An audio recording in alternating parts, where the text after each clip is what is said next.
Tes, tes. Assalamualaikum warahmatullahi wabarakatuh. Selamat pagi Dokter Kanti dan teman-teman Warahmatullah. semuanya. Ya.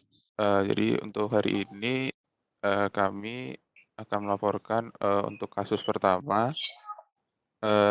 Next.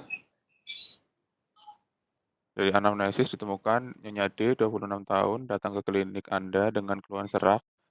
Serak dirasa dalam 2 bulan ini semakin berat, serak semakin bertambah bila banyak bicara.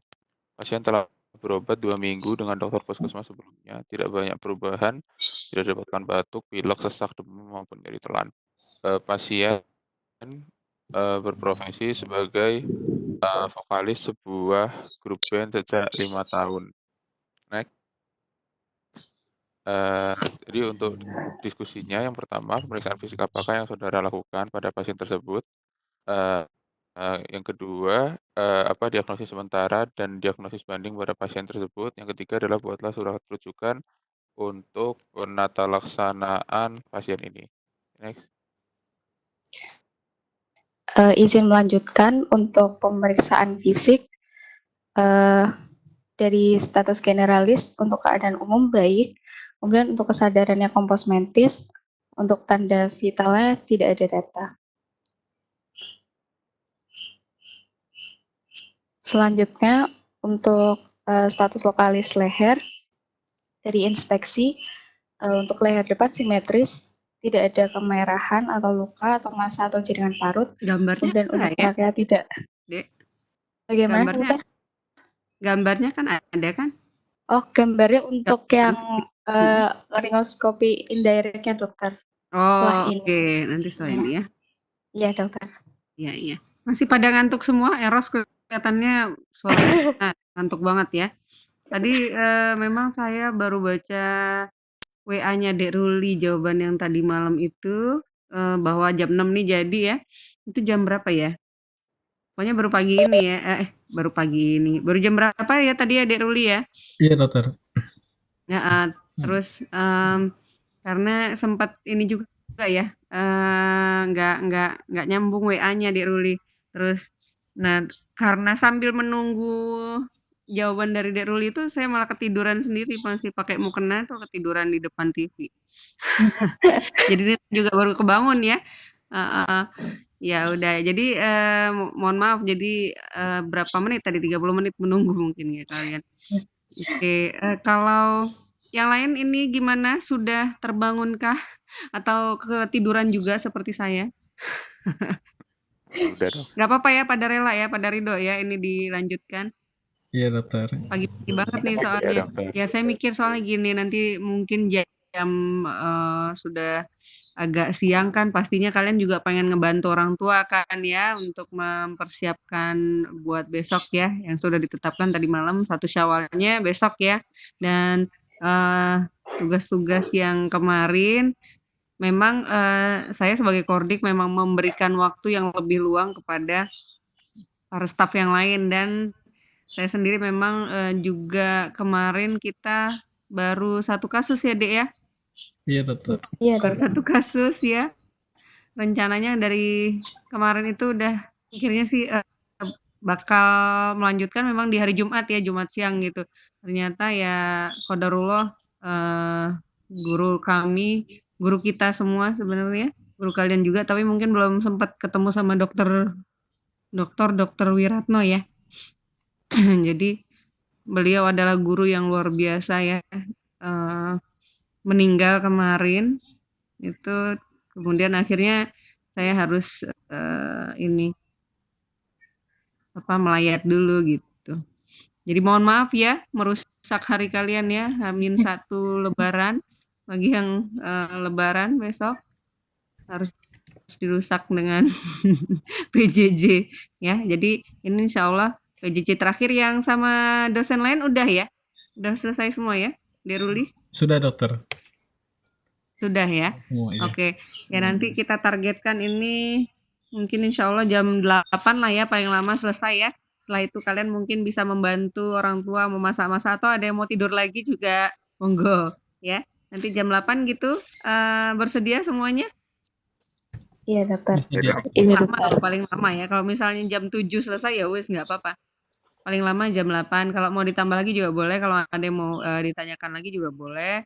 Tapi setidaknya kita target dulu jam 8 selesai gitu ya. Iya, Iya. dokter. Ya. Oke, silahkan dilanjutkan. Mohon maaf ini. Iya, Biar dokter. yang udah bangun nih, yang udah ngantuk-ngantuk. Oke, silahkan. Ini nggak ya bisa, kok videonya nggak masuk ya? Kenapa ya? Video wajah nih. Oh, Atau memang eh, atau gimana ya? Ya udah nggak apa-apa, nggak ada masalah. Yang penting ini presentasinya bisa masuk lah ya. iya, Ya, dokter. silahkan. Izin melanjutkan. Ya, semangat ya. Eh, Walaupun pagi-pagi banget ya, justru harusnya lebih semangat ya. Sambil olahraga, sambil lari kecil di tempat juga boleh. Silahkan. Selanjutnya untuk palpasi trakea tidak ada deviasi trakea. Untuk nodus limfatikus tidak ada pembesaran kelenjar getah bening. Kemudian untuk kelenjar tiroid konturnya kenyal, simetris, ukuran dan bentuk normal. Kemudian untuk orofaring, palatumnya tidak didapatkan hiperemis, arkus faring simetris, uvula di tengah. Mukosa tidak didapatkan hiperemis atau granula. Untuk tonsilnya normal, tidak ada pembesaran tonsil, tidak ditemukan hiperemis, tidak ditemukan kriptum lebar atau detritus. Kemudian untuk peritonsil tidak didapatkan abses dan tidak didapatkan hiperemis. Kemudian untuk pemeriksaan fisik yang dilanjutkan selanjutnya ada laryngoskopi indirect. Berikut adalah gambar dari pemeriksaan laryngoskopi indirect yang ditemukan. Untuk laryngoskopi indirect didapatkan dari supraglotisnya tidak didapatkan massa, tidak didapatkan edem maupun hiperemis. Kemudian untuk glotis ditemukan nodul di sepertiga anterior plika vokalis kiri, berbentuk bulat dengan tepi tidak tegas, berukuran kurang lebih 4 mm, berwarna kemerahan. Untuk subglotis tidak didapatkan massa, edem maupun hiperemis. Untuk gerakan dinamis plika vokalisnya diperkirakan pada pasien ini gerakannya asimetris, getaran plika vokalis kiri lebih lemah dibandingkan dengan plika vokalis kanan. Untuk tepinya tidak tegas, setuju nggak ini? Namanya. Coba lihat. Kalau seperti ini tegas atau tidak ya? Mungkin untuk berbentuk bulat, namun tidak tepinya seperti meninggi itu, dokter. Iya, menonjol, iya. Tapi bukan berarti tidak tegas ya. Ini tepinya Iya, tetap dokter. tegas. Iya, kalau tepi tidak tegas itu contohnya pada tepi tidak tegas itu misalnya ada pembengkakan. Tepinya tidak bisa kita tentukan tepinya di mana. Tapi kalau ini kan kelihatan jelas toh tepinya di mana. Oh iya, Kak. Pembengkakan yang bersifat diffuse. Nah, itu tepi tidak tegas. Contohnya seperti abses misalnya ya, abses submandibula gitu. Abses leher dalam yang kita nggak tahu ini sampai di mana ya ini absesnya, itu nggak tegas karena apa? Karena dia terdiri dari fasia-fasia di dalam leher. Gitu Nadia. Iya, terima kasih, Dok. Iya. Ya, oke. Lanjut. Nah, ini baru kelihatan nih wajahnya Nadia. Oke, lanjut.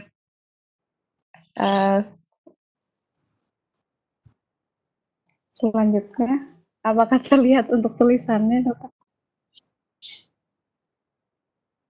Lumayan, nggak apa-apa, lanjut. Oh iya. Untuk pada fisiologi vokal nodul sendiri, jadi karena adanya vokal overuse atau saat seseorang berbicara atau menyanyi dengan intensitas yang tinggi dalam kurun waktu yang lama, akan menyebabkan trauma dari plika vokalis. Kemudian trauma ini akan menyebabkan edema dan hemorrhage atau perdarahan dalam mucosal space atau ruang submukosa. Jika orang tersebut mengistirahatkan plika vokalis dengan mengurangi berbicara, edema akan berkurang dan setelah beberapa hari akan menghilang. Namun, apabila vokal overuse ini tetap berlangsung selama beberapa minggu atau bulan, edema ini akan mengalami hyalinisasi dan fibrosis, dan epitel di atasnya akan mengalami hiperplasia sehingga terbentuk nodul. Kemudian pada fase awal, nodul berupa pembengkakan yang lunak, kemerahan, dan edematus, namun akhirnya menjadi berwarna keabu-abuan atau putih.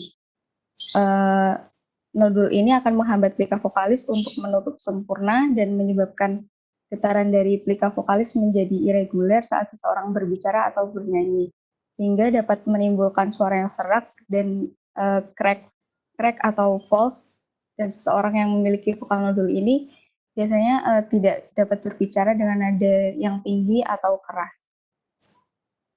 Selanjutnya akan dilanjutkan oleh teman saya, Eros. Silahkan.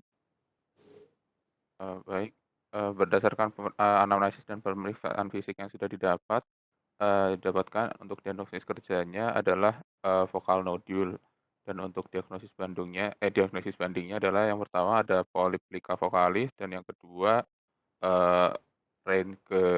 Reinke's edem. Untuk diagnosis kerja nama lainnya apa nih vokal nodul? Atau ini kan pakai bahasa Inggris nih. Bahasa Indonesianya apa? Singer's note, dokter. Singer's note masih bahasa Inggrisnya. Karena apa? Ditanyakan diagnosis bandingnya di sini adalah plika vokalis. Oh, nodul plika vokalis. Nodul plika vokalis ya. Jadi jangan keserempet nanti kalau misalnya pas ujian UKM PPD, kamu nyari-nyari vokal nodul nggak ada nih pilihan ABCD-annya. Padahal itu ada tuh misalnya yang dicantumkan adalah nodul plika vokalis atau singer's note ya. Sama aja dengan vokal nodul.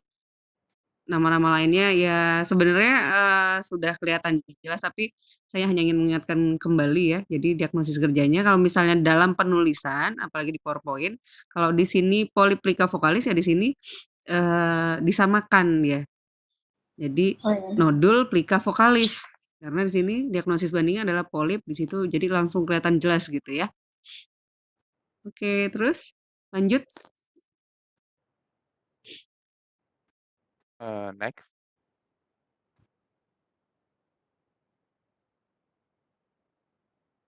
Untuk tata laksana akan dijelaskan oleh Putri Alifah. Silakan Putri. Untuk tata laksananya secara prinsip itu bisa dua, yaitu mengurangi kekuatan gesekan pada lokasi yang sakit. Itu bisa dengan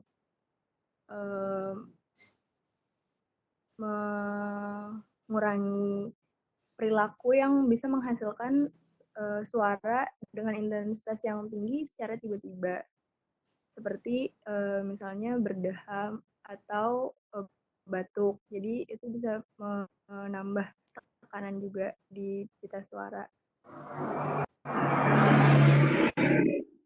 Mencari transmisi suara yang paling mudah yang bisa dilakukan itu dengan memanfaatkan resonansi di upper airway. Jadi bisa dilakukan optimalisasi untuk mencari pitch, kemudian airflow yang paling optimal sehingga suara yang dihasilkan juga bisa efisien tanpa harus mengeluarkan banyak tenaga. Next.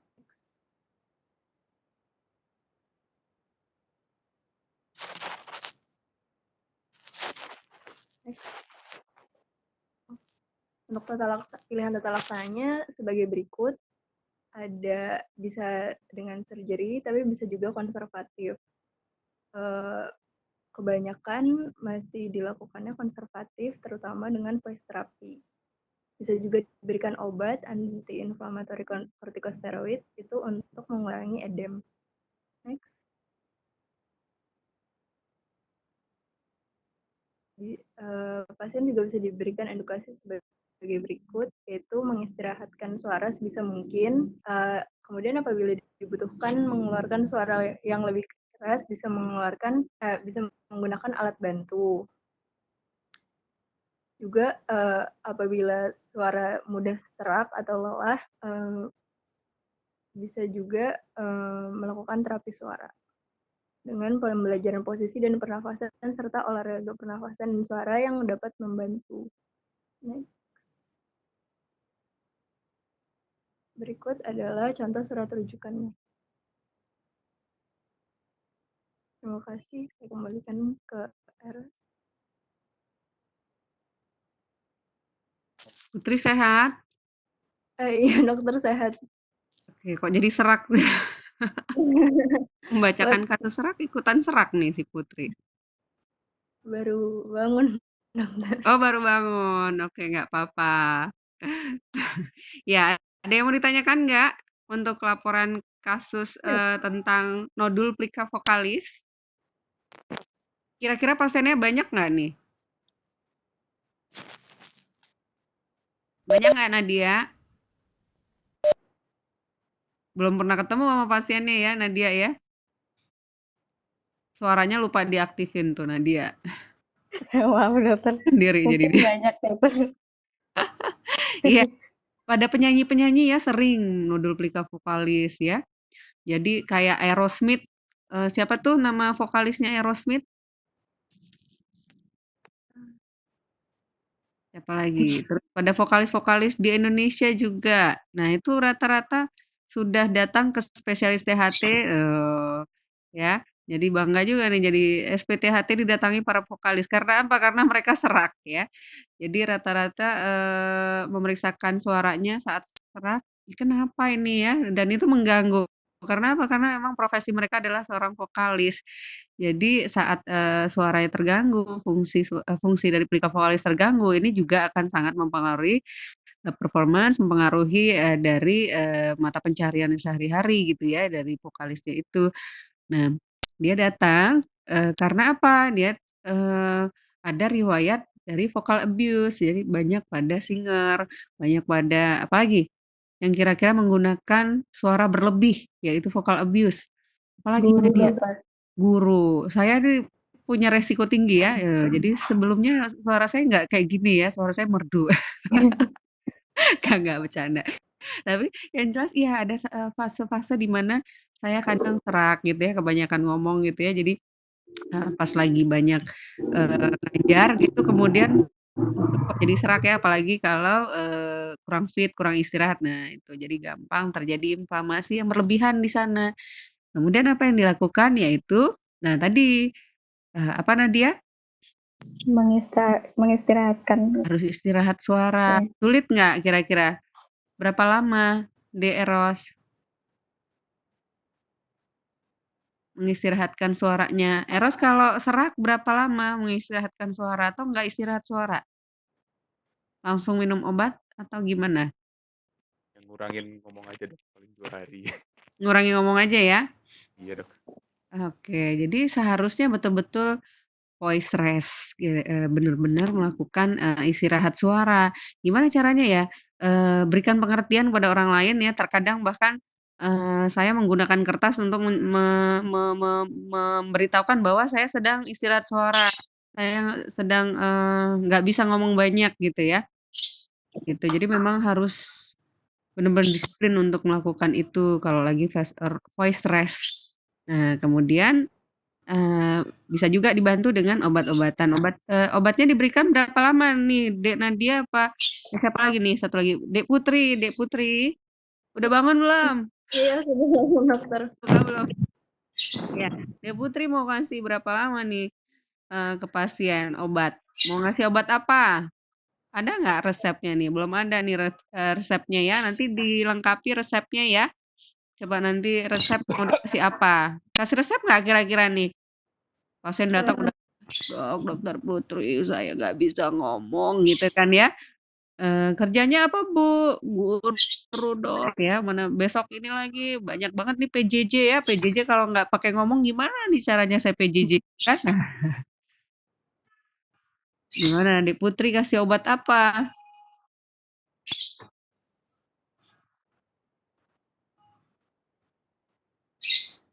Put, mic-nya belum dihidupin Put. Iya, dokter. Ya. Diberikan kortikosteroid, dokter. Berapa lama? 1 minggu cukup ya, dok? Kok nanya? Apa 3 hari, dokter? 3 hari.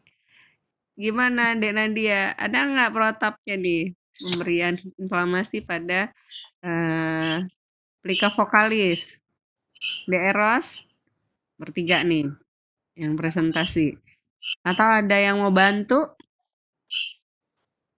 1 minggu. 1 minggu, diberikan obat 1 minggu. Kemudian ada nggak yang kamu tanyakan atau kamu edukasi untuk pemberian obat? Gimana nih? Misalnya saya nih ya, gimana dokter Nadia? Saya dikasih obat apa? Pakai suara serak deh, ya. Gimana dokter Nadia? Nah, suaranya nggak keluar nih. Ayo, edukasinya gimana? Karena kita sebagai seorang dokter nggak mungkin dong cuma ngasih resep nih Bu, minum ya seminggu udah. Mungkin nggak? Nggak mungkin kan? Iya, dokter. Nah, gimana? Eh,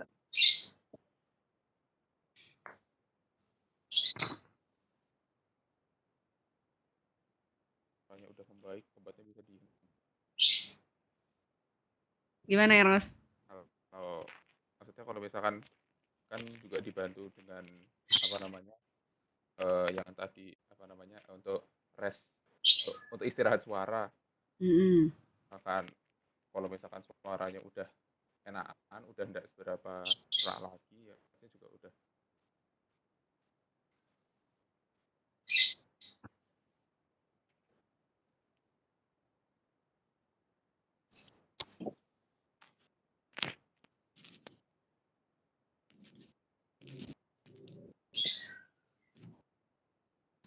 Gimana? Anu dok, kan dibantu juga tadi dengan istirahat suara. Jadi kalau misalkan suaranya sudah enakan, sudah enggak seberapa serak lagi, obatnya juga mungkin bisa berhenti untuk dihentikan juga konsumsinya. Oh, gitu. Berarti diberikan 1 minggu, terus coba dong dengan bahasa edukasinya gimana? Eh, Ibu, ini obat Ibu, saya berikan. ini obatnya saya berikan resepnya buat 1 minggu. Nanti kalau misalkan ibu kan juga nanti untuk ibu juga nanti istirahat suara juga. Jadi jangan nanti bisa istirahat suara. Nanti mungkin bisa diberi pengertian orang sekitarnya. Kalau misalkan ibu sekarang sedang istirahat suara. Nah nanti obatnya ini saya resepkan 1 minggu. Tapi nanti kalau misalkan suara ibu udah enakan, sudah tidak serak lagi, nanti obatnya tidak usah obatnya bisa dihentikan, tidak usah dikonsumsi lagi. Nah, kemudian 1 minggu kemudian ibunya datang, dokter obatnya nggak bisa saya minum, ternyata perih banget.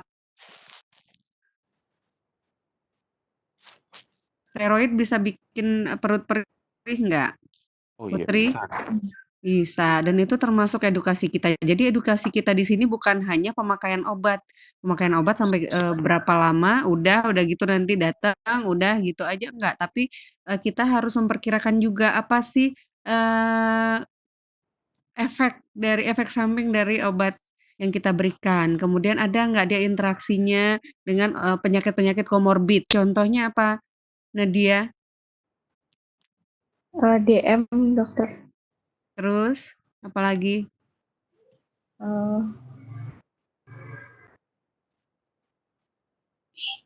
Termasuk dia kalau misal punya gastritis atau bahkan ulkus peptik ya, ulkus gastrikum itu juga harus dipertimbangkan.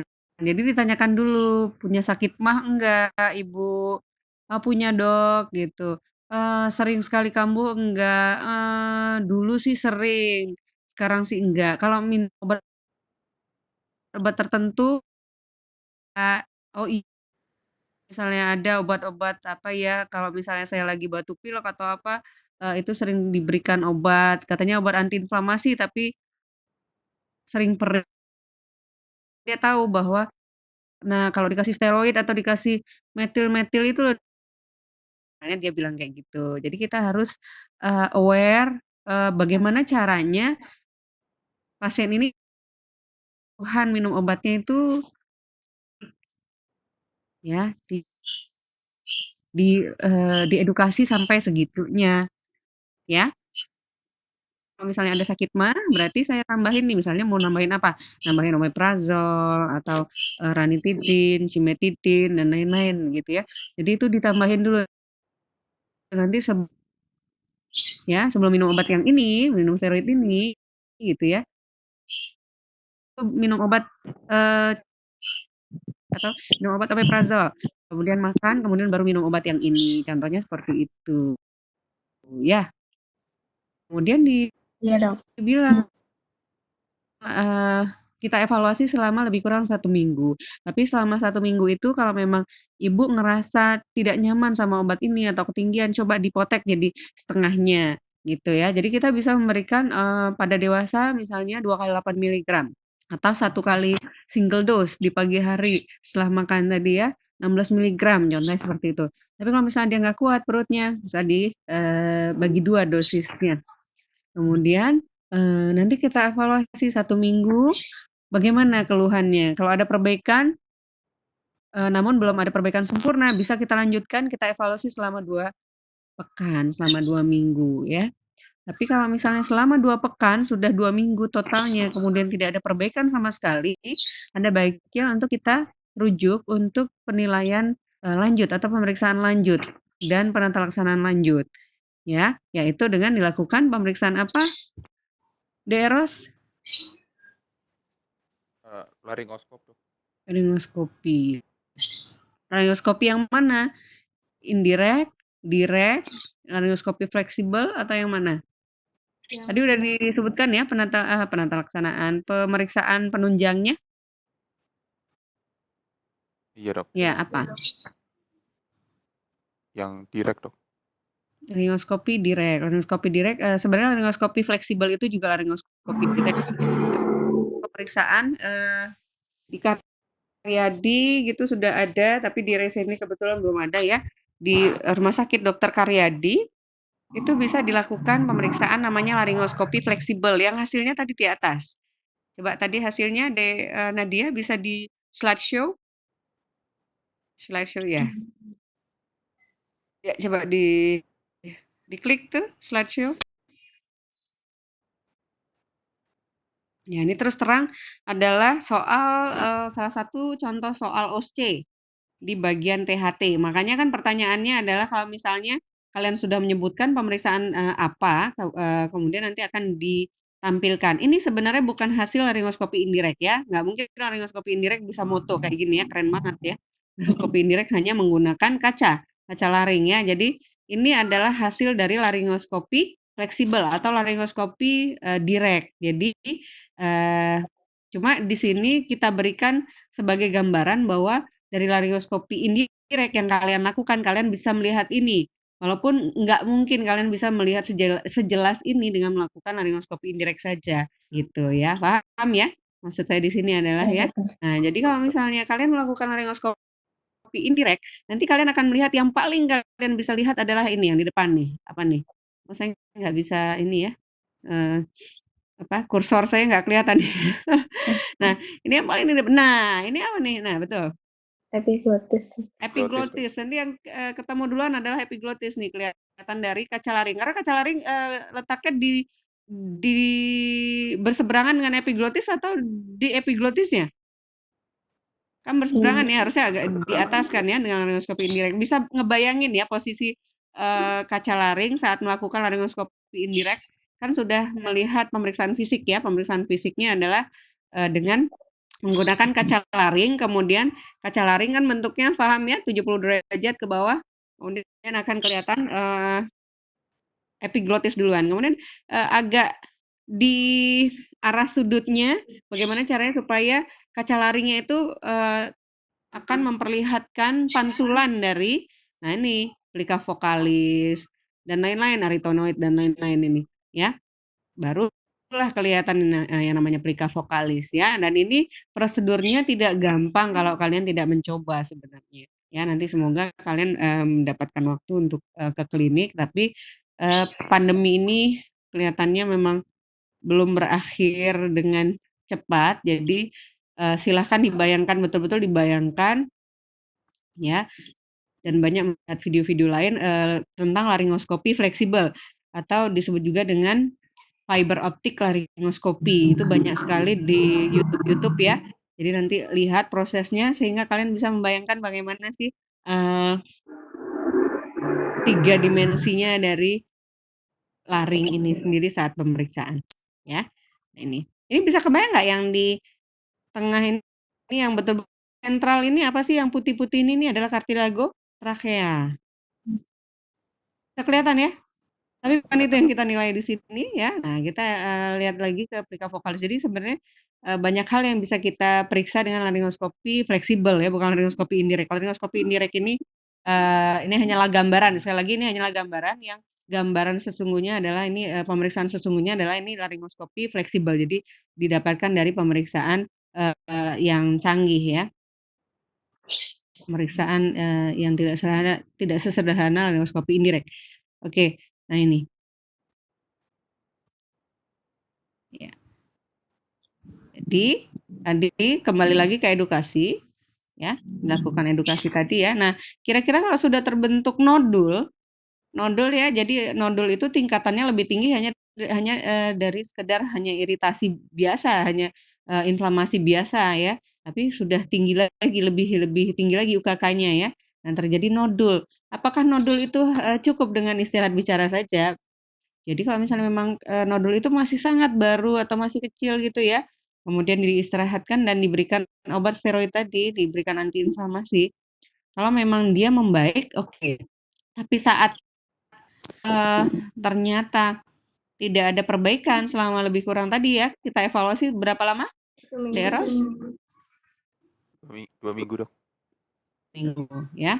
Kemudian baru kita berikan surat rujukan gitu. Jadi nggak serta-merta semua pasien dirujuk gitu ya, enggak juga ya. Jadi pada pasien yang kita curigai adalah nodul plika vokalis, tadi kita bisa 1 sampai 2 ya. Ada perbaikan sekali. Jadi kalian bisa melihat psikologi pasien. Pasiennya buru-buru tidak sabaran ya selama 1 pekan dan selama 1 pekan itu tidak ada perbaikan sama sekali, ya sudah boleh langsung dirujuk. Tapi kalau misalnya pasien ini sabar gitu ya, pekan itu adalah perbaikan ya walaupun sedikit ya, itu bisa dilanjut lagi pengobatan selama 1 pekan. Ya. Ada yang ditanyakan? Teman-teman yang lain mungkin yang sudah ketiduran bertanya supaya nggak ngantuk? Tidak ada?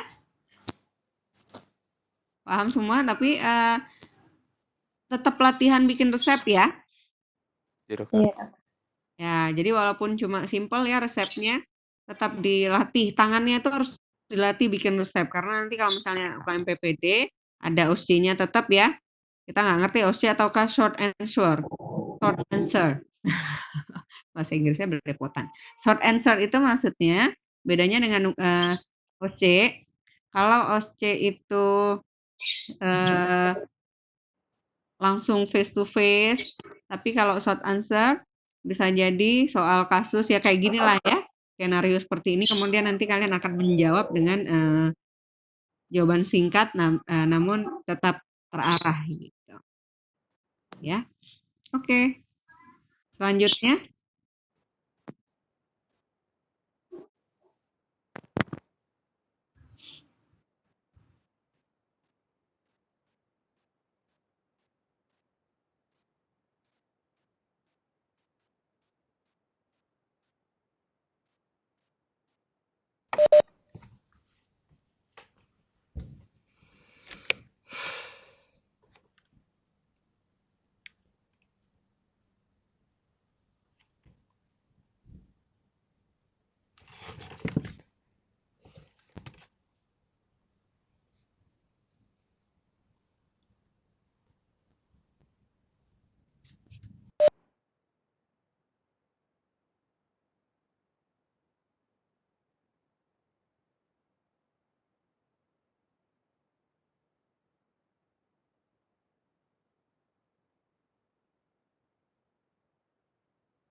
Assalamualaikum dokter, selamat pagi.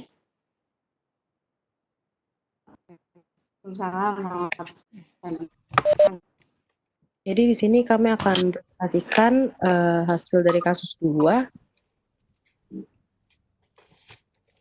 dengan kasus yaitu Seorang wanita 14 tahun dirujuk dengan keluhan nyeri telan 5 hari, demam disertai dengan serak dan sesak napas ringan. Berikut adalah gambaran dari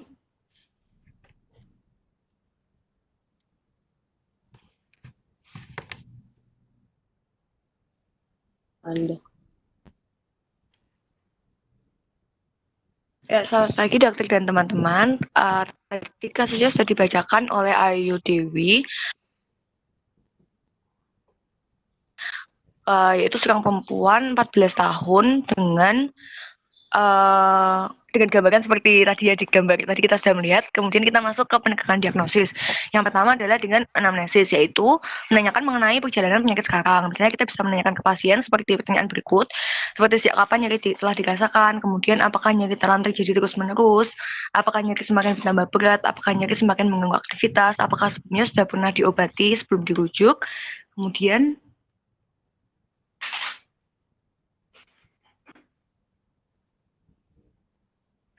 menanyakan juga apakah ada gejala lain seperti batuk, pilek, demam, serak, perubahan suara, kemudian apakah ada mendengkur atau stridor, kemudian apakah terlihat pasien atau keluarganya merasakan adanya pembesaran pada leher pasien, kemudian menanyakan apakah demam terjadi terus-menerus, kemudian menanyakan tipe demamnya, apakah demamnya sangat tinggi atau demamnya demam ringan, kemudian menanyakan juga perjalanan penyakitnya sampai saat ini.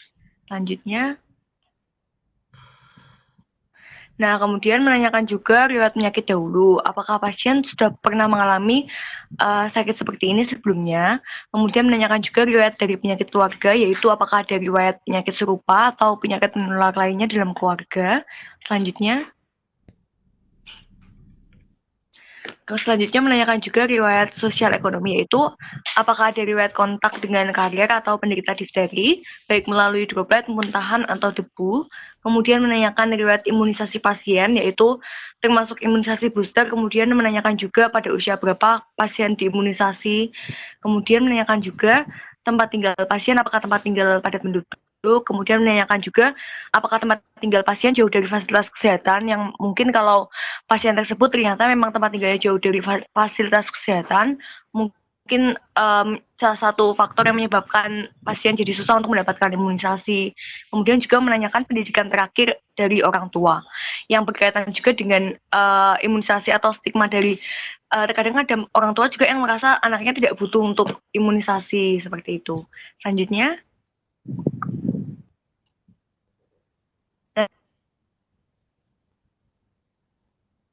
selanjutnya dari pemeriksaan fisik kita bisa melihat adanya pseudomembran atau selaput pada tempat infeksi yang berwarna putih keabu-abuan menutupi tonsil dan faring, di mana pseudomembran ini sukar diangkat, dan apabila diangkat itu dapat mengakibatkan berdarah. Dan pseudomembran ini juga bisa meluas baik ke uvula, bisa ke palatum mole, atau bisa itu ke atas atau bisa ke bawah juga ke laring dan trakea. Nah, kalau ini gambarnya mencari di jurnal, jadi bukan dari soal kasusnya kita. Selanjutnya,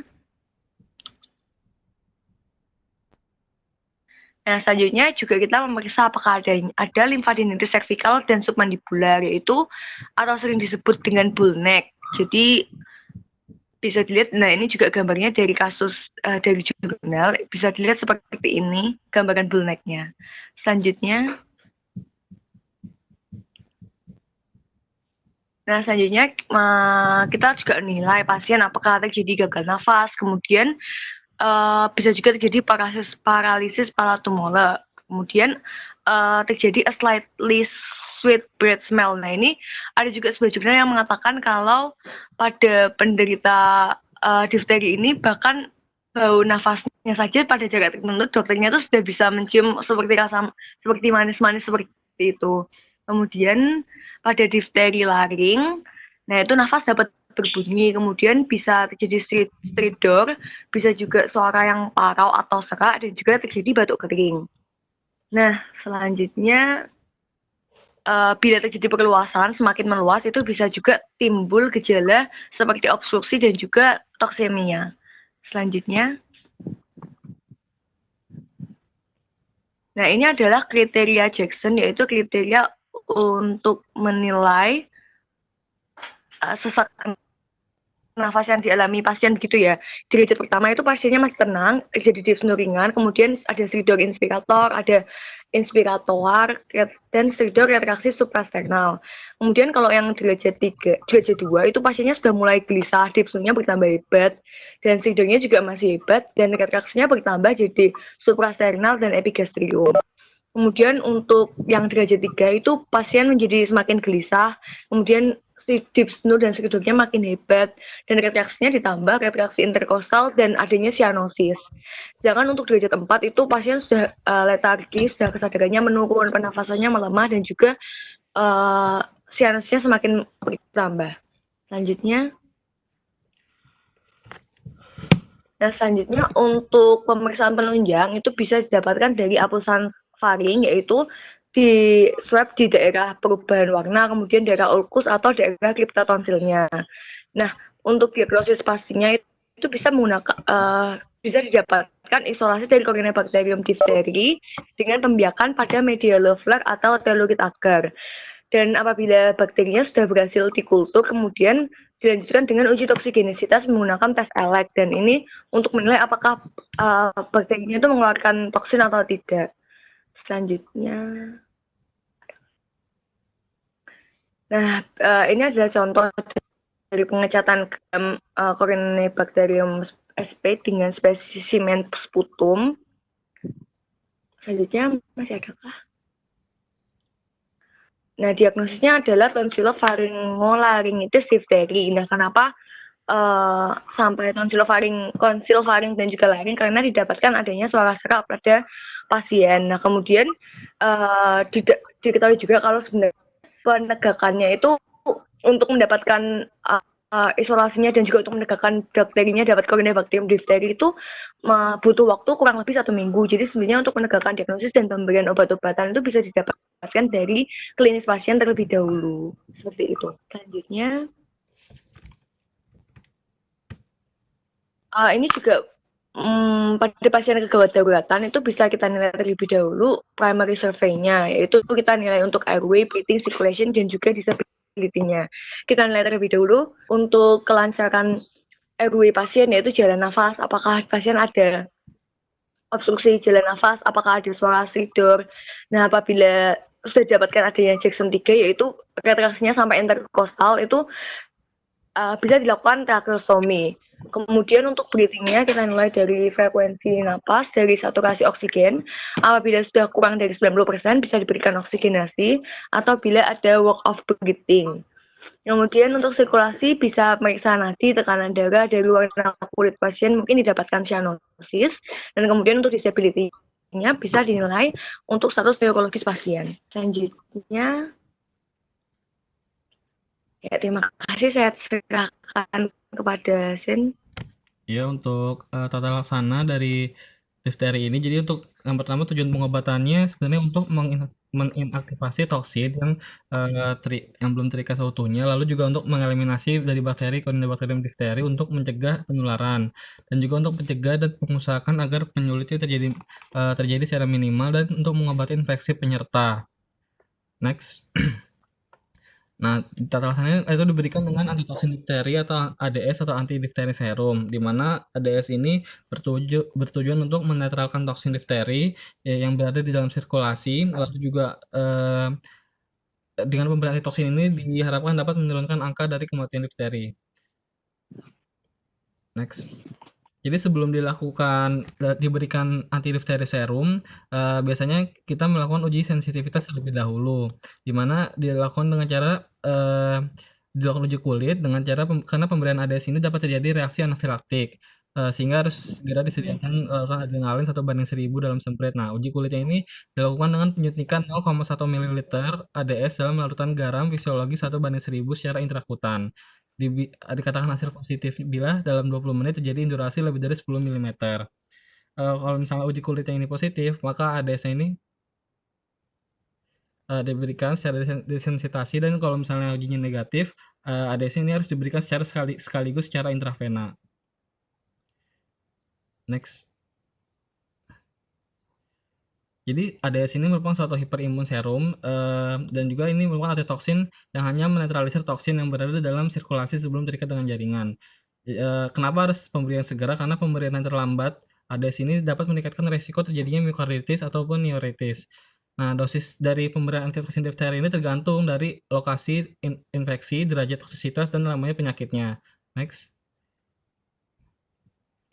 Nah, untuk pemberian AD sendiri itu dengan cara dilarutkan dalam garam fisiologis atau 100 ml glukosa 5% dalam 1-2 jam.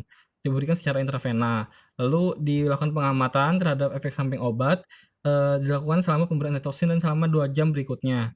Nah, dosis dari antitoksinnya ini juga beraneka ragam mulai dari 20.000 sampai 100.000 international unit. Dan juga perlu dimonitor apakah ada terjadi reaksi hipersensitivitas atau tidak. Lanjut. Nah, ini untuk sumber dari CDC, jadi didapatkan pemberian antitoksin difteri menurut lokasinya baik dari kulit, hidung, tonsil, faring, laring, nasofaringeal, dan juga bahkan ada kombinasi seperti pada kasus ini yang dimana kita mendapatkan hasil dari tonsil faringolaringitis, dimana kemungkinan kita dapat memberikan dosis ADS sebanyak 80.000 secara intravena. Lalu juga di sini keterangan ada bila ada difteri atau penyulit ataupun ditemukan bullneck dan juga misalnya ada pasien yang terlambat berobat. Next. Nah, ini untuk sumber dosis dari WHO kurang lebih sama seperti yang tadi seperti CDC tadi. Next. Selanjutnya untuk tata laksana antibiotik. Jadi antibiotik ini diberikan untuk mengeliminasi bakterinya, kemudian menghentikan produksi dari toksin dan juga mencegah penularan. Untuk antibiotik yang diberikan bisa diberikan salah satu dari 3 jenis ini. Jadi yang pertama ada erythromycin oral atau injeksi diberikan 40 mg per kilogram berat badan per hari dan diberikan selama 14 hari. Pemberiannya itu nanti setiap 6 jam. Kemudian bisa juga diberikan penicillin G-procaine intramuskular, kemudian dilihat juga berat badannya. Kalau pada pasien ini karena kalau dilihat berat badannya, kalau misalkan berat badan kurang dari 10 kg diberikannya nanti 300.000 unit per 12 jam. Kalau berat badannya lebih dari 10 kg diberikannya 600.000 unit per 12 jam. Kemudian apabila pasiennya itu bisa menelan atau tidak ada gangguan dalam menelannya, itu bisa diberikan obatnya oral aja. Jadi penicillin V oral itu diberikannya 250 mg per 6 jam. Sekian presentasinya, Dok. Tata laksana non farmakoterapi kira-kira ada tambahan nggak? Istirahat, tidak baring total, dokter. Dan juga isolasi, dokter. Ya, isolasi. Terus bagi keluarganya gimana?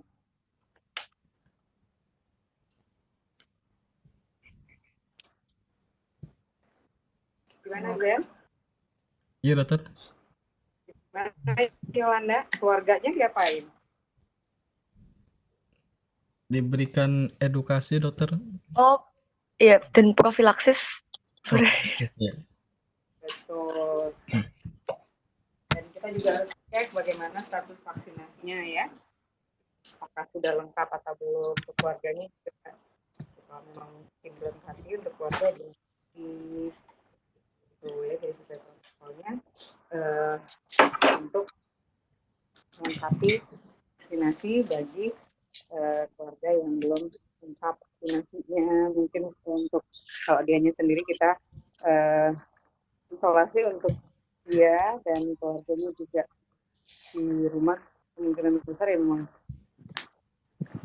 ada pasien-pasien difteri ini riwayat belum tentu juga sih untuk vaksinasi, karena kebetulan tahun lalu juga yang tahun 2019 di mana terjadi difteri serangan difteri lagi ya di beberapa tempat termasuk di Semarang, sempat ditetapkan sebagai KLB juga ya di 2019.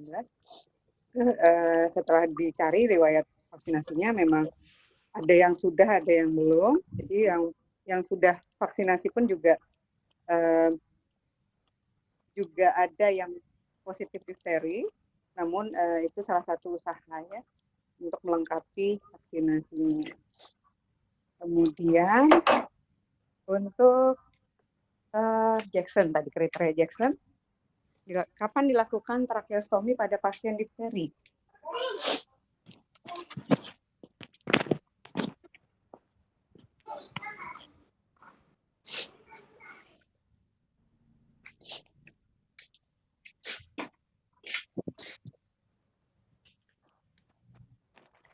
Kak tadi di derajat 3, dokter. Derajat 3. Setuju semua? Pada sumbatan jalan nafas atas yang umum, yang bukan difteri, betul. Di derajat 3. Tapi kalau pada pasien difteri, setuju di derajat 3?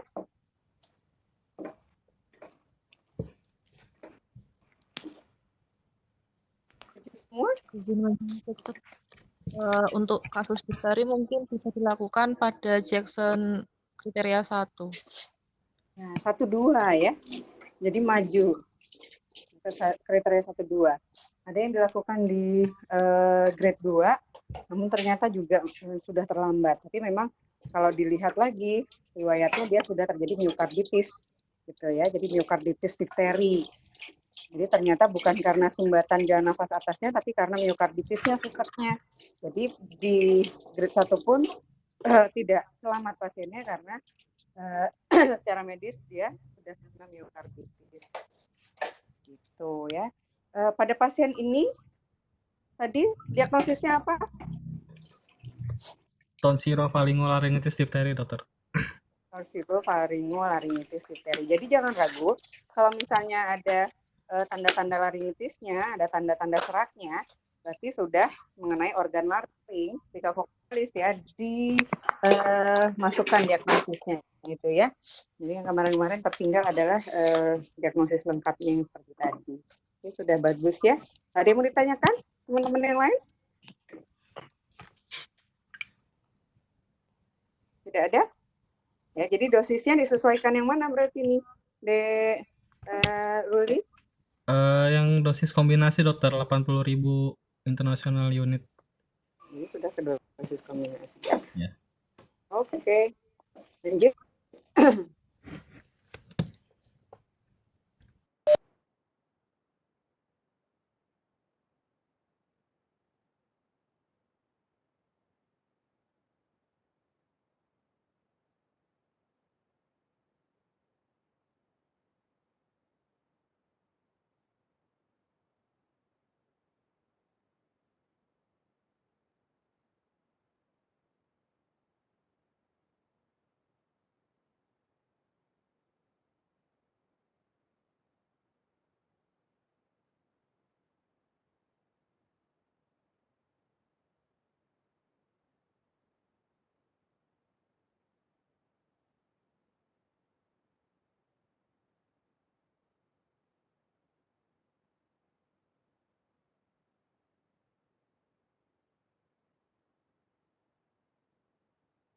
Ini presentasi lanjutnya. Zen? Iya, dokter, menunggu dokter dari Oke. Sari, ya.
Baik, Assalamualaikum warahmatullahi wabarakatuh, dokter dan teman-teman semua. Selamat pagi. Di sini kami dari anggota kelompok 4 yang terdiri dari saya sendiri, Ahmad Wasil, Sri Mulyasari, dan juga Aden Kurniawan, ingin mempresentasikan mengenai kasus yang nomor 4. Next. Adapun soal kasus nomor 4 ini, di sini seorang pria berusia 49 tahun diperiksa di klinik PHTK RSUP Dr. Karyadi dengan keluhan lebih kurang 3 bulan sariawan. Kemudian sudah berobat ke dokter, namun belum sembuh, bahkan bertambah banyak, disertai dengan nyeri telan dan juga badan makin kurus. Kemudian pada pemeriksaan tenggorokan didapatkan seperti gambar. Next.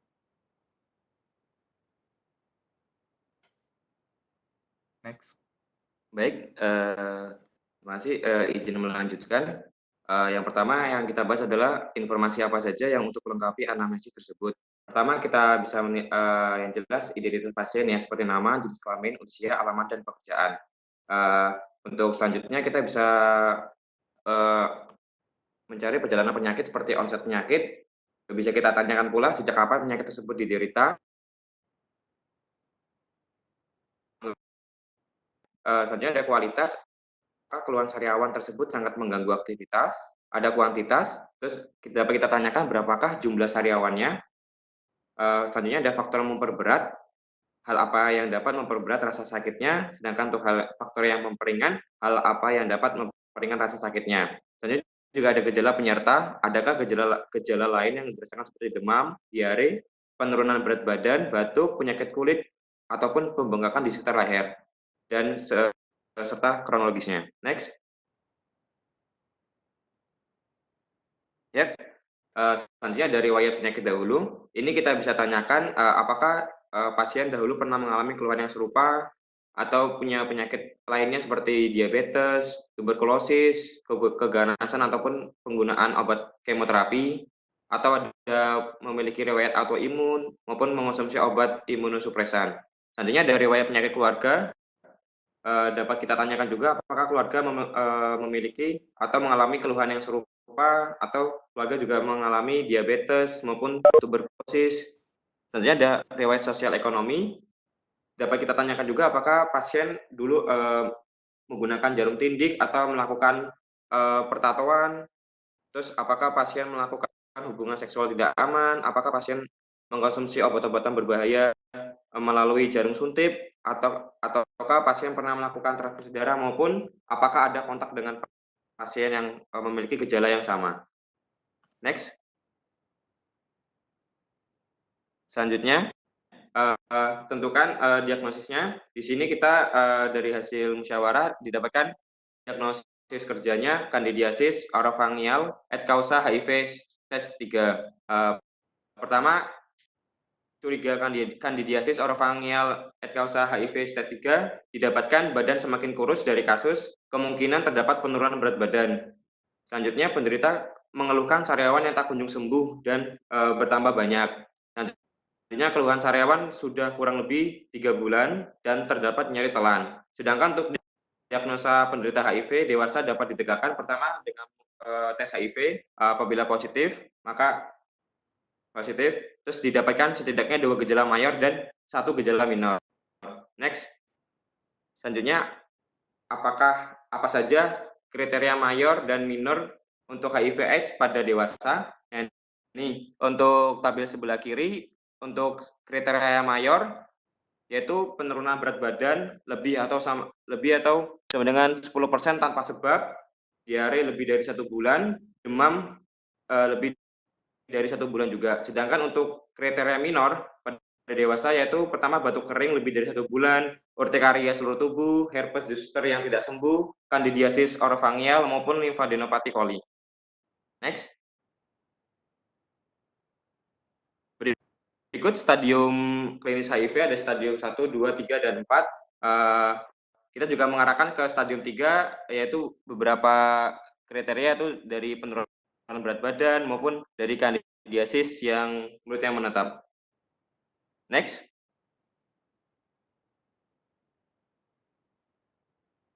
Selanjutnya izin melanjutkan untuk pemeriksaan penunjang yang dilakukan yaitu ada pemeriksaan darah lengkap, Kemudian adanya pemeriksaan swab lapisan plak putih pada mukosa mulut, ada pemeriksaan gram, pada pemeriksaan gram didapatkan adanya kandidiasis seperti fungi lainnya termasuk gram positif yang biasanya dapat dilihat menggunakan pengecatan gram. Kemudian dilakukan pemeriksaan KOH, pemeriksaan dengan menggunakan larutan KOH akan ditemukan adanya pseudo HIV. Kemudian dilakukan kultur untuk spesifikasi dan uji sensitivitasnya. Pemeriksaan kultur dilakukan dengan mengambil sampel cairan atau kerokan sampel menggunakan media kultur sabroid dextrose agar. Kemudian pemeriksaan endoskopi diindikasikan jika tidak terdapat perbaikan dengan pemberian fluconazole oral. Selain itu, berfungsi untuk mengetahui sejauh mana infeksi tersebut terjadi. Kemudian dilakukan tes VCT atau voluntary counseling and testing. Tes yang dilakukan untuk mengetahui status HIV dan dilakukan secara sukarela serta melalui proses konseling terlebih dahulu. Next. Izin melanjutkan. Pertanyaan yang keempat, bila hasil pemeriksaan penunjang yang sudah disebutkan tadi positif, kemudian bagaimana penata laksanaan yang kita lakukan? Nah, dikarenakan tadi sudah dikatakan bahwa misalnya pemeriksaan penunjang bukan adanya positif atas kandidiasis, maka dapat diberikan terapi pilihan yang pertama, yaitu dapat diberikan statin drop, yang dimana diberikan 4 sampai dengan 5 kali secara kumur-kumur, mana dengan bentuknya 500.000 unit sampai dengan Islam. Nah, biasanya untuk statin drop ini sendiri diberikan sekitar 10 sampai dengan 14 hari. Kemudian terapi yang kedua itu dapat kita berikan fluconazole. Nah, karena ini diakibatkan kena jamur, maka kita bisa dapat pilih fluconazole oral dengan dosis 1/100 mg minimal dapat diberikan selama 10 sampai 14 hari. Jika terapi pilihan tidak didapatkan atau tidak ditemukan, kita juga dapat memberikan terapi alternatif dengan menggunakan yang pertama yaitu dengan itraconazole suspense, yaitu kita berikan 200 mg per hari saat perut kosong. Kenapa diberikan pada saat perut kosong? Dikarenakan itraconazole suspense ini sendiri biasanya efek sampingnya dapat menyebabkan mual. Nah, jika misalnya diberikan pada saat setelah makan, takutnya nanti dapat melakukan terjadinya muntah. Kemudian yang kedua, kita juga dapat berikan amphotericin B secara intravena, yaitu 0,3 mg per kilogram berat badan. Nah, untuk kasus ini sendiri, karena dia dapat digolongkan kandidiasisnya ini diakibatkan kemungkinan karena HIV, maka kita dapat juga melakukan konsul ke bagian interna ataupun ilmu penyakit dalam mengenai tata laksana HIV untuk dilakukan pemeriksaan antiretroviral.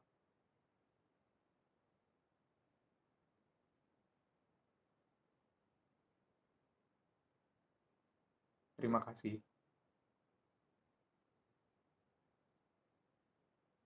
Ya, oke. Jadi ini salah satu contoh kasus di mana nyeri telan itu bukan hanya tonsilitis, faringitis ya, tapi juga bisa jadi karena problemnya adalah kandidiasis oral gitu ya di lidah. Kemudian bisa juga sariawan atau mukositis, stomatitis. Ya, kemudian jangan lupa juga bahwa ada penyakit-penyakit yang jauh lebih berat, yaitu dengan komorbid HIV/AIDS seperti ini contohnya ya. Jadi yang dalam pikiran kita mungkin di THT itu hanya ada tonsilitis, faringitis, skala besar ya, tapi memang banyak pasien-pasien dengan keluhan-keluhan seperti ini bisa jadi datangnya ke THT. Jadi klinik THT itu isinya ya apalagi di Karyadi ya sudah dengan rujukan-rujukan biasanya yang begini-begini ya pasti ada gitu. Ya. Nah, bagaimana penata laksanaan dokter umum di klinik primer ya, di puskesmas atau di praktek pribadi? Tentunya kalau sudah dicurigai dengan apalagi dengan HIV/AIDS harus dilakukan pemeriksaan lanjutan ya, jadi dirujuk untuk pemeriksaan lanjutan. Nah, ini jadi salah satu kasus menggambarkan bahwasanya di THT itu tidak melulu hanya batuk pilek ya. Jadi masalah-masalah yang bisa jadi berkaitan dengan bagian-bagian lain seperti penyakit dalam hal ini penata laksanaan HIV-nya itu sangat mungkin ya. Jadi kalau di residensi nanti siapa tahu kalian mau masuk THT ya, nanti ada konsulan-konsulan itu misalnya dari bagian kulit, mengkonsulkan ke bagian THT bagaimana penata laksanaan kandidiasis, kemudian penata laksanaan misalnya dengan penyakit-penyakit yang mengenai mukosa lainnya, seperti SJJ ya, Stephen Johnson Syndrome, itu juga dikonsulkan ke bagian THT karena mengenai mukosa dan biasanya pasiennya terjadi odinofagi maupun disfagi, ya, atau sulit telan dan nyeri telan. Begitu. Ada yang mau ditanyakan, teman-teman?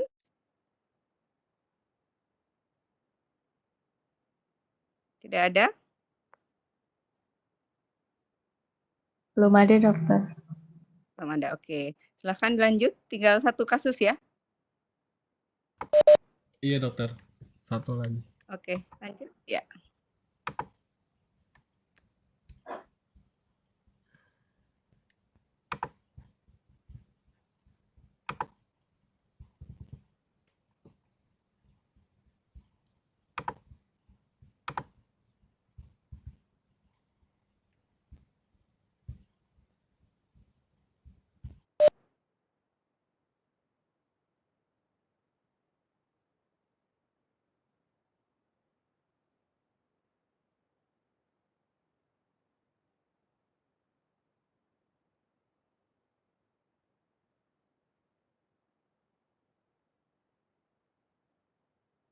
Baik, selamat pagi dokter. Selanjutnya saya akan membahas dari kasus yang kelima.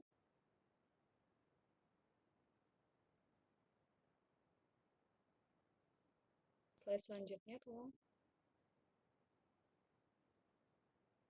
Seorang anak umur 5 tahun datang ke saudara sebagai dokter umum. Keluhan sering batuk pilek, disertai panas dalam 1 tahun lebih dari 4 kali. Sejak 1 bulan, makan hanya sedikit-sedikit, tidak demam, waktu tidur malam menggorok keras dan sering terbangun. Hasil pemeriksaan fisik didapatkan status generalisata dalam batas normal dengan status lokalis telinga dalam batas normal dan pada tenggorokan seperti gambar di bawah berikut. Selanjutnya.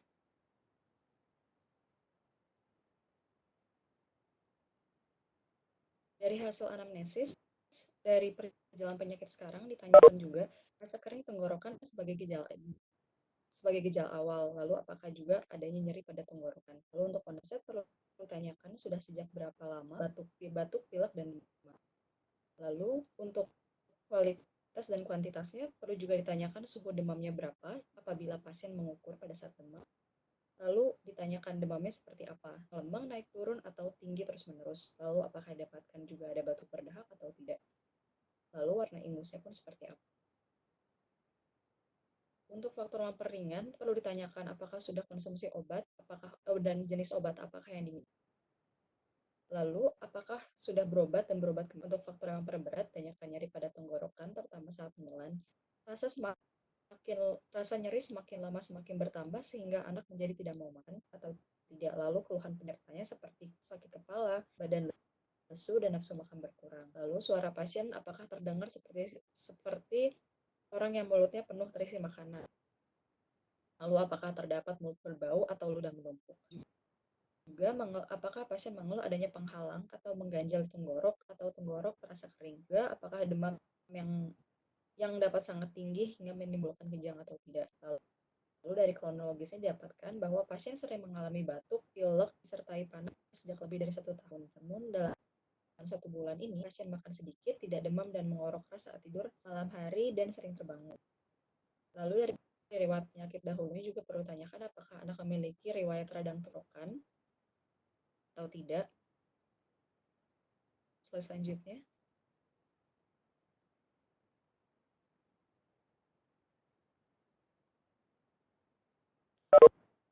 Apakah memiliki riwayat radang tenggorokan, lalu apakah ada riwayat sinusitis atau masalah pada gigi. Lalu untuk riwayat penyakit keluarga perlu ditanyakan apakah ada riwayat alergi. Lalu untuk riwayat sosial ekonominya juga perlu ditanyakan bagaimana izin yang nggak kurang baik atau tidak. Lalu apabila ada penurunan daya tahan tubuh dan juga ada rangsangan dari misalnya seperti rokok atau makan. Lalu selanjutnya untuk pemeriksaan fisik. Dari inspeksi umum juga dilihat apakah adanya facies adenoides juga pada pemeriksaan tonsil T4 T4, cryptum lebar, tampak detritus, dan juga arcus palatoglosus atau anterior pilar, tampak passing atau kemerahan. Lalu untuk dari palpasinya, apakah ada pembesaran kelenjar limfa di angus medulada?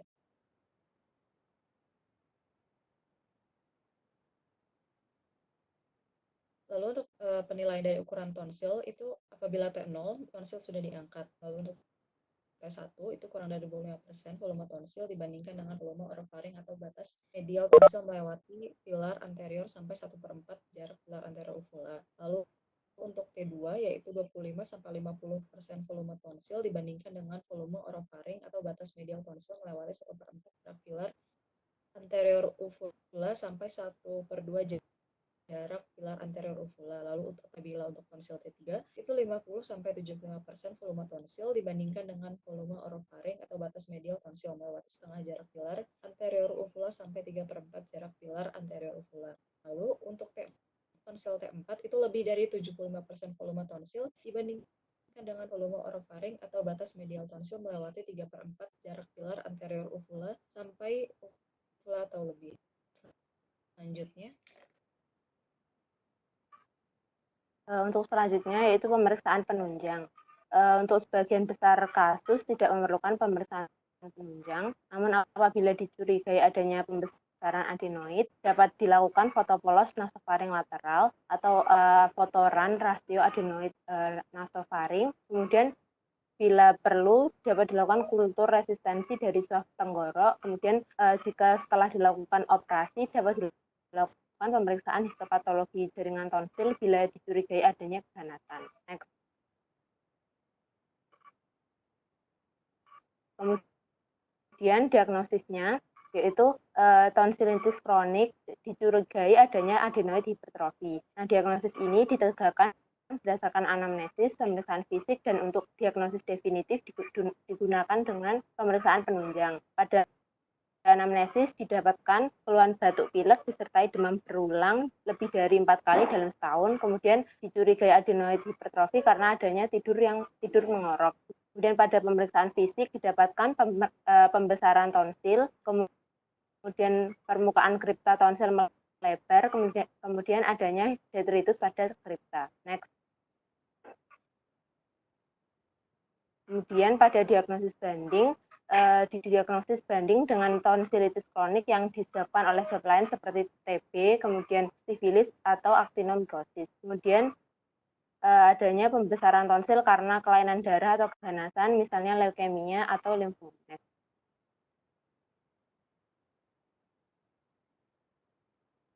Izin melanjutkan dokter untuk tata dapat dilakukan indikasi untuk tonsilektomi menurut Health Technology Assessment Kemenkes tahun 2004, yaitu ada indikasi absolut dan indikasi relatif. Untuk indikasi absolut, ada pembengkakan tonsil yang menyebabkan obstruksi di saluran nafas, disfagia berat, gangguan tidur, dan komplikasi kardiopulmonal. Kemudian atau ada abses peritonsil yang tidak membaik dengan pengobatan medis dan drainase. Kemudian ada tonsil yang menimbulkan kejang demam, dan tonsilitis yang membutuhkan biopsi untuk menentukan patologi anatomi. Untuk indikasi relatif, yaitu terjadi 3 episode atau lebih infeksi tonsil per tahun dengan terapi antibiotik adekuat. Kemudian yang kedua ada halitosis akibat tonsilitis kronik yang tidak membaik dengan pemberian terapi medis. Yang ketiga ada tonsilitis kronik atau berulang pada karies Streptococcus yang tidak membaik dengan pemberian antibiotik laktamase resisten. Next.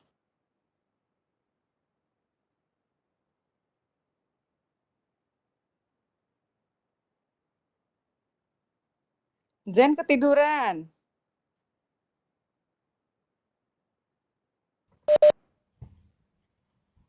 Halo. Sering dikombinasi dengan dengan adenektomi untuk anak-anak. Zen ketiduran toh. Ayo itu adenektomi apa adenoidektomi? Oh iya maaf dokter Adenia. Adenoidektomi. Atau disebut juga dengan kuret adenoid ya. Jadi adenektomi ikutan lagi. Adenoidektomi ini berbeda dengan tonsilektomi ya maksudnya. Kalau tonsilektomi diambil OMI-nya itu jadi diambil pengangkatan secara in toto itu jadi secara utuh ya, secara utuh dengan kapsulnya. Sedangkan adenoidektomi, adenoid. Jadi kuret adenoid ini ya, kuret adenoid ini jadi tidak diambil utuh, enggak, jadi cuma dikuret ya, dikuret perkecil, diminimalisir gitu. Jadi diambil sebagian jaringannya karena memang bukanlah jaringan yang tegas yang ada kapsulnya, itu bukan seperti itu adenoidnya. Makanya disebut juga dengan kuret adenoid. Jadi penyebutan yang benar sebenarnya adalah kuretase adenoid gitu. Jadi bukan adenoidektomi tapi kuretase adenoid karena memang tidak in toto, tidak secara keseluruhan diambil adenoidnya. Gitu. Lanjut. Jadi adenoidektomi dilakukan jika ada indikasi sumbatan. Then next.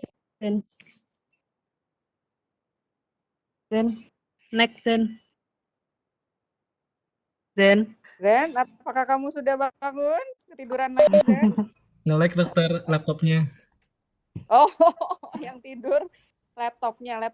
Ya, laptopnya soalnya mau malam takbiran ntar malam ya. Lanjut. Ini adalah salah satu contoh surat rujukan yang saya buat untuk pasien tersebut. Next, then. Ya, bentar, sabar.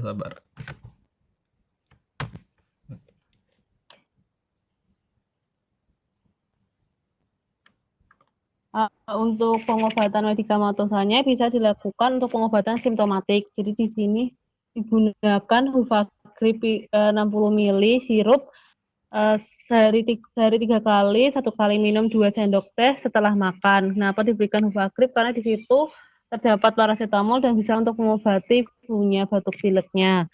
Kemudian ada Biolsin 60 ml sirup flash nomor 1 sehari sekali, 1 kali minum 1 sendok teh setelah makan. Kenapa diberikan Biolsin? Karena di situ mengandung multivitamin dan juga ada kandungan temulawak sehingga bisa digunakan untuk pasien tersebut karena pasien tersebut terdapat penurunan nafsu makan sehingga asupan makanan juga berkurang. Kemudian juga diberikan antibiotik amoxicillin 60 ml sirup nomor 1 sekali minum setiap 8 jam, sekali minum setengah sendok teh setelah makan. Next.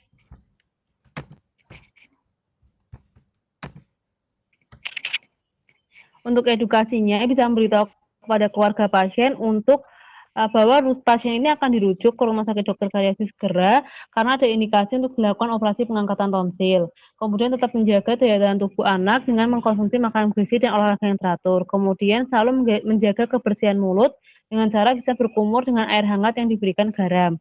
Kemudian mencuci tangan secara teratur terutama sebelum makan. Kemudian bisa menghindari makanan dan minuman yang mengiritasi seperti makanan yang mengandung monosodium glutamat yang tinggi, gorengan, kemudian minum es. Next. Untuk prognosis, et vitam, et sanitation, et fungsional, dubia et bonam. Next. Terima kasih dokter. Demikian presentasi dari kami. Mohon maaf jika terdapat kesalahan.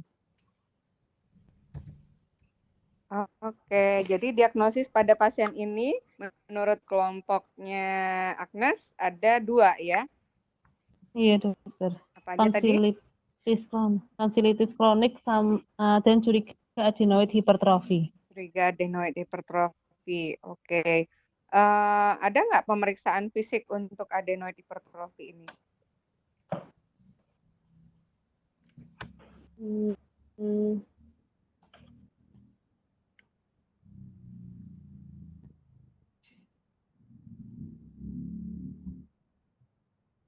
Ayo Zen, atau anggota yang lainnya bisa jawab? Ada nggak pemeriksaan fisik sederhana untuk mengetahui adanya adenoid hipertrofi pada pasien? Izin menjawab dokter. Ya. Mungkin kalau untuk adenoid hipertrofi itu biasanya kalau kita lihat dari pemeriksaan fisik inspeksi itu ada di muka agak menganga seperti itu. Oke, fasies adenoidnya 1, betul. Terus ada lagi? Palatal fenomenanya dokter negatif. palatal fenomen. Ada disebutin ya tadi ya? Oh iya. Ada? Kalau yang facies adenoidnya ada dokter, tapi kalau yang palatalnya tidak Ya, ada. nanti ditambahin ya palatal fenomen ya, dilengkapi.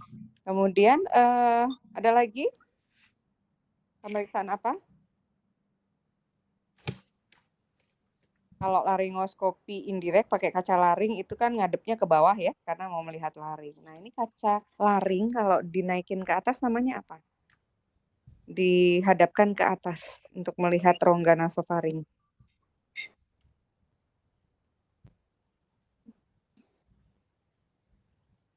Wasil? Ahmad Wasil, tahu? Rinoskopi? Posterior, dokter. Posterior. Ya, rinoskopi posterior untuk menilai apakah ada pembesaran adenoid atau tidak. Ya, itu bisa juga dilakukan ya, walaupun sulit untuk dilakukan, namun ada namanya pemeriksaan rinoskopi posterior ya. Sulit dinilai sebenarnya, bukan sulit dilakukan, tapi sulit dinilai. Tuh. Ya, kemudian pada pasien ini lihat deh di anamnesisnya ada nggak dia mendengkur? Oh, ada dokter. Ada. Terus ada nggak apalagi yang gangguan nafas saat tidurnya yang dituliskan di soal di skenario? Dibilang waktu tidur malam mengorok keras dan sering terbangun. Kemudian Nah, kira-kira sering terbangunnya itu tanda-tanda apa kalau bahasa medisnya? obstructive sleep apnea. Nah, jadi ada tanda-tanda apnea atau henti nafas saat tidur ya. Jadi sehingga dia terbangun ya. Gitu. Jadi bukan karena yang lain tapi karena itu bisa jadi ke arah sana. Sehingga dimasukin nggak nih diagnosisnya? Masukin dokter. Apa? Obstructive sleep apnea. Obstructive sleep apnea gitu. Jadi boleh suspek, boleh obstructive sleep apnea syndrome, OSAS. Ya, boleh juga disuspek. Karena apa? Karena penegakan diagnosisnya dengan apa? Pemeriksaan penunjang untuk OSAS? Polisonografi. Dengan polisomnografi atau sleep test ya. Jadi sleep test ada yang bukan polisomnografi, ada yang hanya poligraf aja. Ya, itu sleep test yang sederhana, simple sleep test ya. Itu bisa dilakukan di rumah bahkan ya, pasien diberikan alatnya atau klinisi itu datang ke rumah atau asisten klinisi datang ke rumah pasien kemudian memberikan alatnya, menjelaskan bagaimana penggunaannya. Kemudian dilakukan rekam sleep test di malam hari yang bisa dilakukan oleh pasien sendiri dan paginya bisa kita jemput kembali alatnya atau pasien datang ke klinik untuk menyerahkan alatnya dan bisa di-download di komputer dengan softwarenya gitu. Nanti akan kelihatan saturasi oksigennya bagaimana, kemudian nilai AHI atau apnea hypopnea index per jamnya itu berapa ya, sehingga nanti bisa ditotal selama tidur dia berapa kali terjadi fase apneanya begitu ya. Jadi pada obstructive sleep apnea pada anak-anak itu terbanyak karena adenoid hipertrofi ya atau kombinasi antara adenoid hipertrofi dengan tonsilitis kronik. Begitu. Gitu. Ada yang mau ditanyakan lagi? Udah jam 8 lewat 2. Lewat 2 Mau menit. tanya aja dokter, kalau tonsilitis kronik perlu diberi antibiotik atau tidak ya dokter? Karena kalau di buku panduannya simptomatik saja. Betul, tidak perlu diberikan obat. Bahkan simptomatiknya apa? Coba simptomatiknya apa? Untuk pasien ini deh, kira-kira simptomatiknya apa yang bisa diberikan obat? Antipiretik. Ada demamnya? Ada dokter.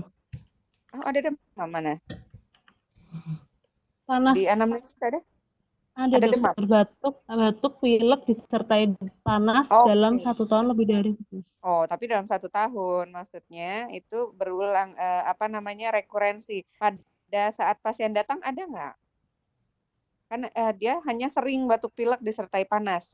Maksudnya adalah sering, hanya sering aja. Tapi pada saat ini tenang, dalam kondisi tenang. Gitu ya, mungkin skenarionya yang kurang jelas mungkin ya.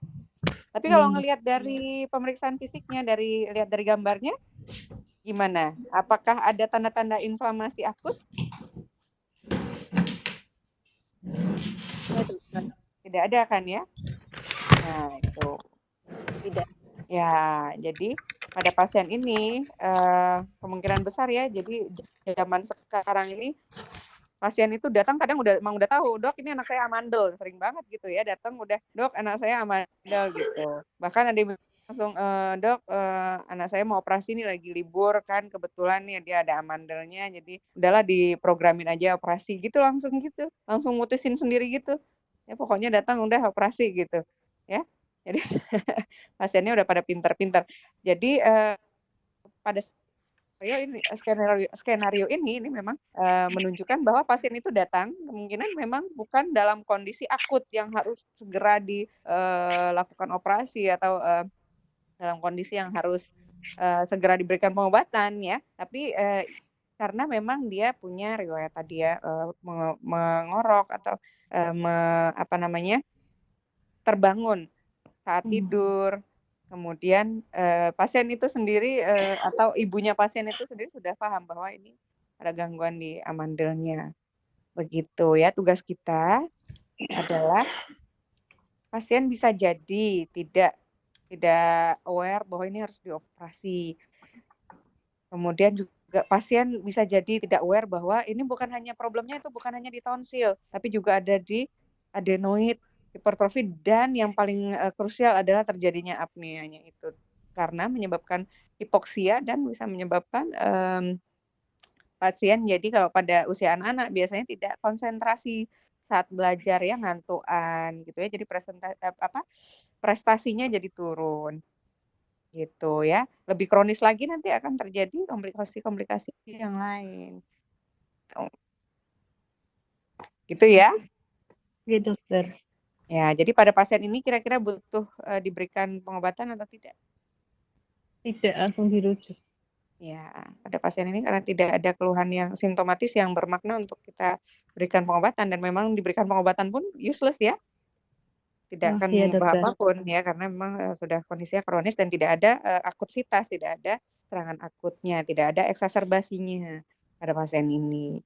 Gitu ya. Iya, dokter. Ada yang mau ditanyakan lagi? Ini nggak apa-apa ya lewat jam 8 ini udah jam 8:06. Dok, izin bertanya dok. Ya.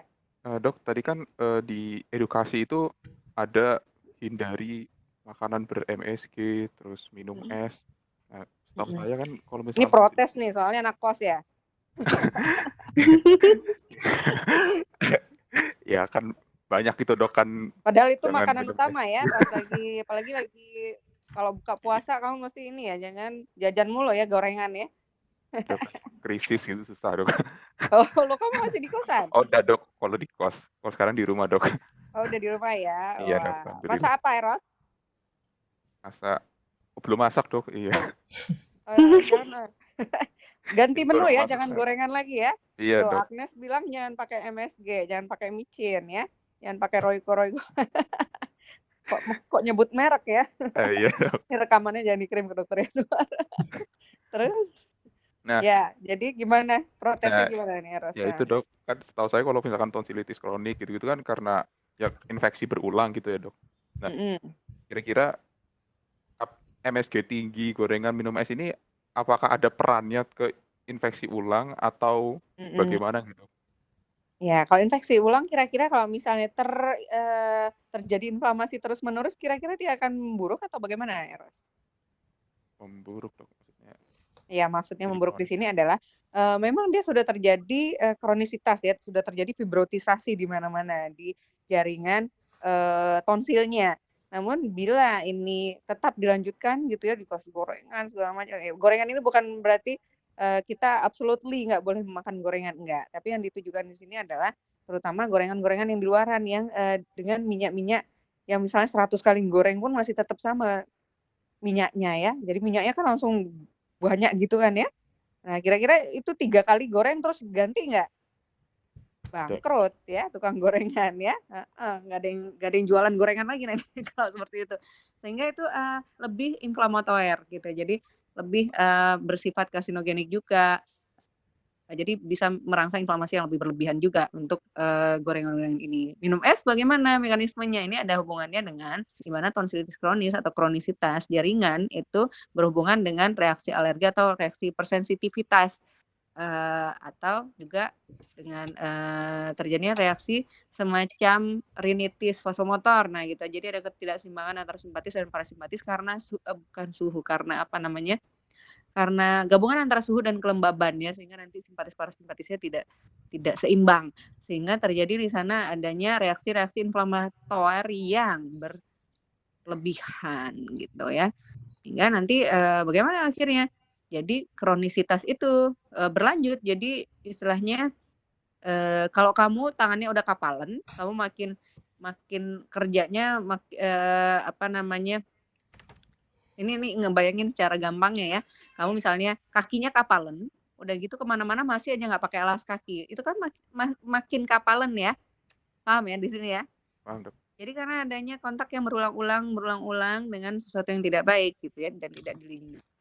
Begitu kira-kira. Jadi yang tetap saja sesuatu yang mengiritasi ini termasuk bukan berarti MSG ini selalu buruk ya. Jadi MSG ini dalam kondisi yang masih wajar ya. Jadi istilahnya jangan sering-sering lah gitu ya. Kalau sesuatu yang berlebihan itu selalu tidak baik ya. Jadi kalau misalnya MSG-nya berlebihan gitu ya, itu juga sesuatu yang tidak ya kurang baik lah. Walaupun memang untuk jurnal-jurnal untuk MSG yang tinggi dan lain-lain itu untuk mengaruhi informasi ini memang saya belum dapat ya. Cuma memang kalau untuk kandungan garam yang tinggi, kandungan apa namanya seperti nitrosamin dan lain-lain itu pada ikan asin ikan yang diasinkan gitu ya, yang diawetkan dan lain-lain itu tuh sudah ada jurnal-jurnalnya bahwa nitrosamin bisa merangsang karsinogenik. Tapi untuk yang MSG ini memang saya belum dapatkan jurnal yang pastinya, tapi setidaknya tetap mengurangi sesuatu yang berlebihan. Gitu ya, gorengan berlebihan ya anak-anak kos tolong deh gorengnya di rumah aja. Kalau misalnya sempat goreng, kalau mau makan gorengan di luar ya secukupnya atau jarang-jarang aja lah. Ya, perbanyak makanan yang bergizi apalagi dalam kondisi COVID-19 ini. Oke? Gitu. Makasih. Asil. Ya, masih ada yang mau ditanyakan? Dok, izin bertanya dokter. Ya, silahkan.